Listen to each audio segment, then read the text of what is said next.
Thank you for stopping by Ballistic BBQ. On today's video, I'm going to be cooking up the Big MacDaddy burger on my brand new YS640s. Let's get going.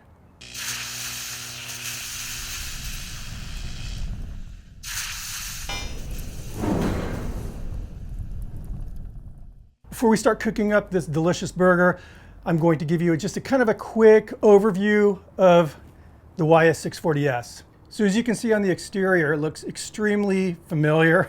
It looks like the YS640, but there are some really amazing differences.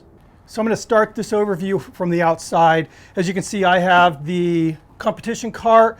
On my YS640, it was the orange cart. This is black. My son says it looks like Darth Vader, and that's pretty much sums it up. It's pretty cool looking. Now I have the shells removed intentionally because I'm sure a lot of you folks are wondering what this is. This is an ingenious accessory. So the shelves on this cooker are removable, which is great, especially if you're wanting to store it in a tight area. But like all removable or foldable shelves, there is a little bit of a gap between the cooker and the top of the shelf. So one of the issues is, you're pulling out a big brisket or whatever, something that's going to drip a lot of grease and fat, and it'll run down basically below the shelves where, unless you're very diligent with the cleaning, you'll miss it. And again, salts, the things that are in our rubs, they're corrosive. So there is a risk that you could, damage the finish of the cooker if you don't wipe it off. So this actually solves the problem. It's stainless steel. The grease is going to drip right down the face here into this nice trough that has a removable silicone plug, so you can just drain it out when you're done cooking. So Yoder stuck with the 20-pound hopper. 20 pounds is a little smaller than a lot of the competitors out there. It never caused me any issues at all, 20 pounds. And the nice thing about this hopper is it works. It actually does what they say it's going to do. It does what a hopper is supposed to do. So I'd rather have a 20-pound hopper than a much larger hopper that I'm having to tend to every hour. You don't have to worry about this. It's going to get those pellets where they need to be, which is down to the auger. So this new cooker features a high flow burn grate as well as a ceramic induction igniter, which is a game changer. It'll last literally forever, and it will light up the pellets a lot quicker than the old version. So Yoder kept this adjustable baffle in here, which allows you to create zones. Simply push it forward, and you can intensify the heat on your direct flame cooking while still maintaining a cooler indirect heat over here. Then when you're just doing your regular low and slows, you're going to just leave this all the way open. So the wire for the thermocoupler is now shielded by metal here, so it's going to be protected from the heat inside the cooker. I highly suggest a 2-piece heat diffuser. I had it on my YS640. You just remove this trap door and you have direct access to the firebox. And this is what you're going to want when you're using grill grates, using that direct flame cooking, the high heat cooking. So you got some very heavy duty stainless steel grates here. Down on the bottom we have 640 square inches of cooking space. Upper shelf here, expanded steel, and you have 430 square inches, so a lot of cooking space. So the YS640s is using the adaptive control system. So basically it's learning and adapting as you're cooking. Very simple to operate. Big old on-off button, you get the display pops up. Then you have 3 buttons here, start, menu, and prime. This dial right here controls your temperature. We'll go into that when I start cooking, so I'm going to turn this off right now. You can control and monitor your cook using your smartphone or your tablet using the Yoder Drive app, which is powered by Fireboard Labs. But the only thing you cannot do remotely is power this thing up, and that's just for safety reasons. So again, I just wanted to give you a quick overview. Let's cook. Yoder is preheated to 400 degrees, and I have the griddle accessory in place. I just received the griddle accessory. So because of that, I was chomping at the bit to do a griddle cook on a pellet cooker. So I'll be showing you guys the Fireboard when I do a low and slow, the app and everything. This is just a down and dirty, hot, fast, direct heat cook. Let's get to making this burger. So again, it's the Big MacDaddy, and it's kind of a little bit of a spin. I'm poking some fun at the Big Mac. And we are going to start off with the MacDaddy sauce. Have some mayo.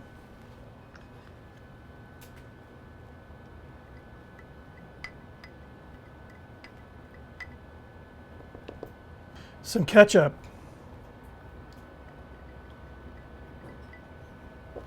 Now instead of using like pickle relish, what I have here are it's basically pickled Vidalia onion.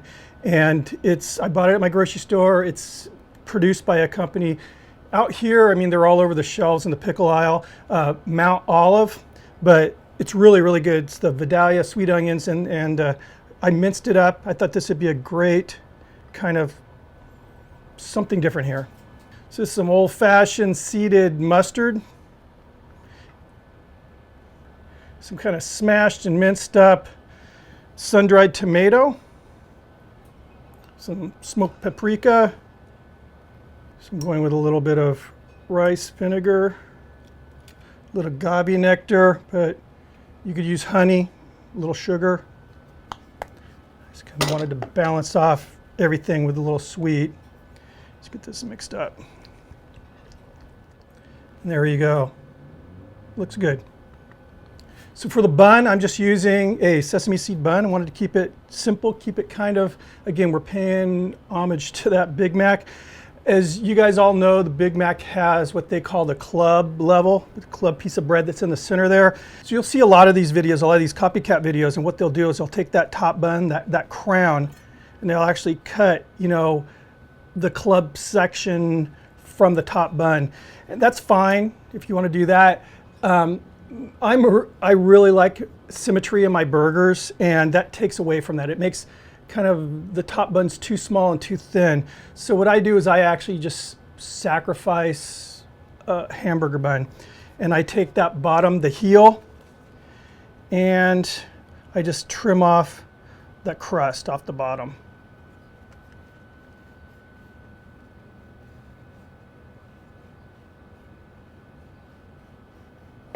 Like so. And I have 2 Big Mac videos that I've done.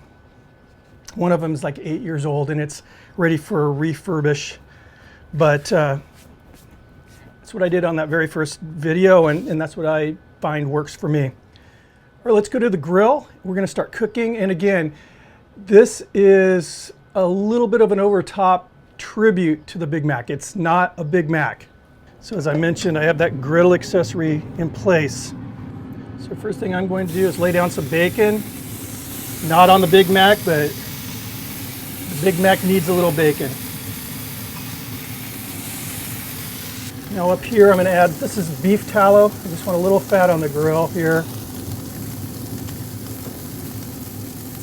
Because instead of the finely minced raw onion, I have some really thinly sliced onion that I'm going to fry up.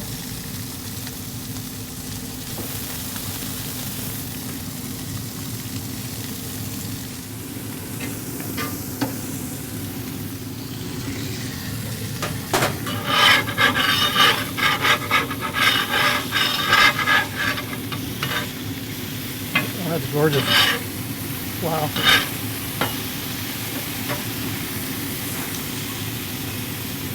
Get a color on that bacon.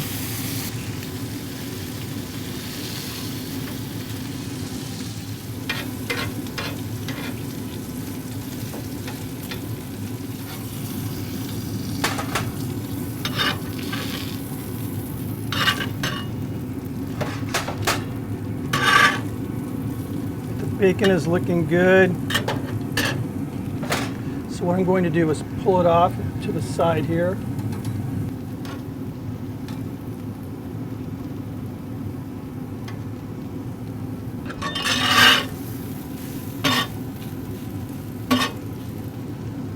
So for the patties, I'm using 80/20 ground chuck.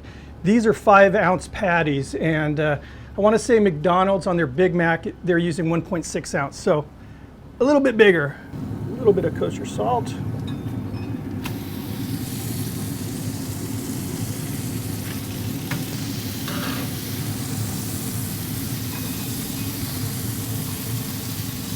little bit more kosher salt. We're going to get a little toast on these buns.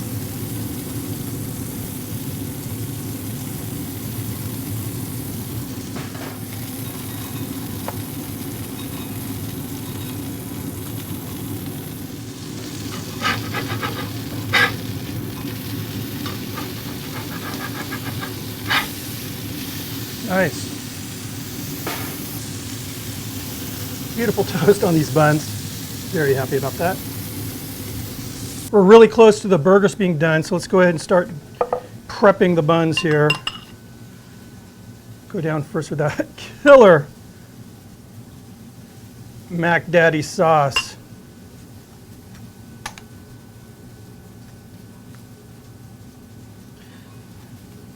And let me turn it around. It always bugs me, the little kind of seam where the buns are connected in the oven, just for the presentation on the camera. Onions are done.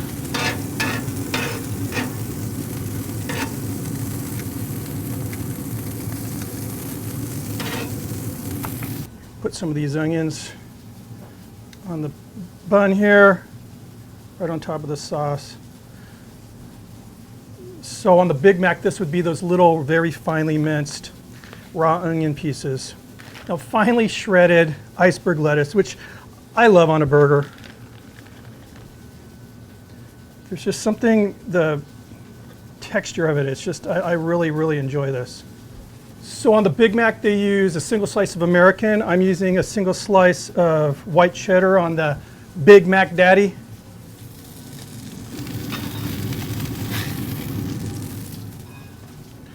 Get that first patty down.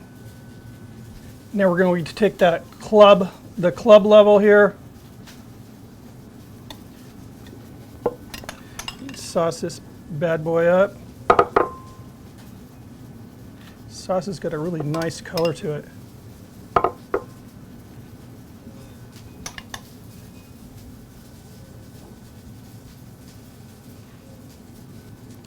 Put that on top. Go with the remainder of that onion. And this was a sweet onion that I grilled up, by the way. So McDonald's uses pickle slices on theirs, which I love, but for this I'm using these like stackers, sliced dill pickle. And we're gonna go with some more iceberg lettuce and a little chorus of chainsaws in the background now. Second patty. Now at this point, if this were the Big Mac, we'd be crowning it with the top bun and we'd be done with nothing else on there at all, no sauce, which always kind of puzzled me. We're gonna lay down some bacon, that nice bacon that we crisped up. These 3 pieces will be good. Make sure they stay on. Now we crown it. So my goal was to make something that looks familiar but is totally different, and I think that's what we have here, the Big MacDaddy burger. All right, let's give this a go. I can already tell this is a job for unhinging those jaws. Absolutely delicious. And this falls into those categories. One of the categories I have is a burger you latch onto and you do not put it down because it is so big and so messy that you're gonna cause problems when you put it down on the plate. And that's what this is. I mean, it's sort of manageable still. So flavor-wise, what this actually reminds me of is more of a really good old school diner burger. Kind of has almost with that sauce, which I love the sauce. It reminds me of the Bob's Big Boy, that sauce they had on they have on their burgers. Good stuff. So I'm very happy with this cook. It was fun. That grill accessory is going to be a big part of my life. I can tell you that. I'm picturing some really nice reverse seared steaks, maybe seared in beef tallow or duck fat or something like that. Anyway, guys, if you're not subscribed, please take a moment and hit the subscribe button. It's free. If you are subscribed, just make sure you ring that bell so you get notifications. If you like the video, thumb it up. Keep the suggestions rolling in, please, and let's talk about what I'm drinking here. So I like drinking the local beers. This is a small craft brewery here in San Diego called Second Chance, and I guess they're into golf because they call this amber ale a mulligan. And don't look at the carnage behind the beer can. Like I said, a messy burger.